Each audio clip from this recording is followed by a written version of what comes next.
Thank you so much for giving me the opportunity to speak here on behalf of House Bill 340. My name is Sarah Richard. I'm the Executive Director of the Kelton House Museum and Garden, just down the road from here. And this is Martha Hartway. She was a freedom seeker who escaped slavery, and I'll talk to you a little bit about her today. Sometimes I don't want to be the face of the Underground Railroad, so I think Martha makes a much better representation. My name is Sarah Richard, and I'm the Executive Director of the Kelton House Museum and Garden, which is an Underground Railroad site and local history museum.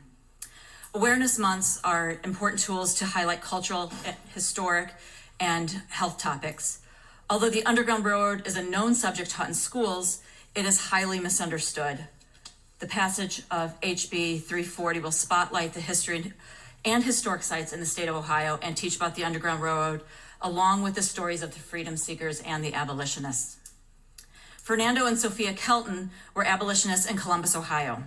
Their home, built in 1852, is just 1 mile from where we currently stand. In 1976, the Kelton House was donated to the Columbus Foundation by their granddaughter, Grace Kelton, and is run by the Junior League of Columbus as a museum focusing on decorative arts and local history. Although it's difficult to privately raise money to preserve this rich history, the Junior League of Columbus has and continues to raise money to preserve this important story and the site in which the story lies.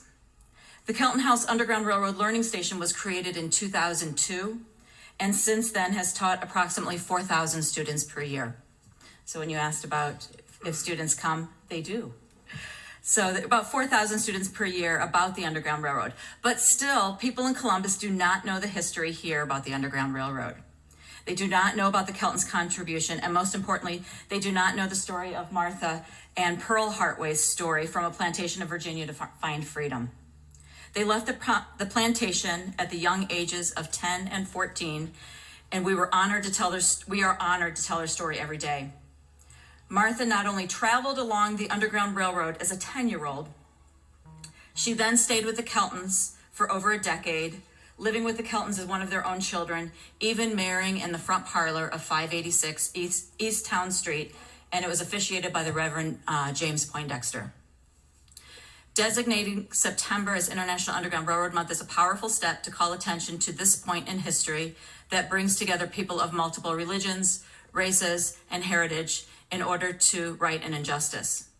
Unfortunately, Underground Railroad sites are lost, history is lost, and the stories of freedom seekers are lost. Buildings in Franklin County, such as the McDonald House and the Neal House, have been torn down.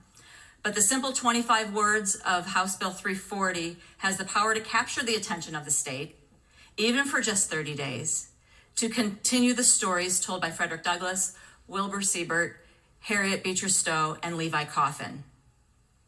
The Junior League of Columbus and the Kelton House Museum and Garden are actively telling the story of the Keltons and the Hartways. We've been doing it for 45 years. We'll continue our commitment, and we hope this bill passes so we can continue to preserve and educate about the Underground Railroad.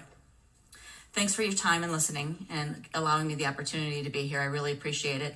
And you can consider this an open invitation to come and visit us just a mile down the street at the Kelton House. If you haven't been there, or if you haven't been there since you were in 5th grade, you need to come back. So, thank you for your testimony. Do we have questions from the committee? Okay, seeing none, thank you again. Thank you.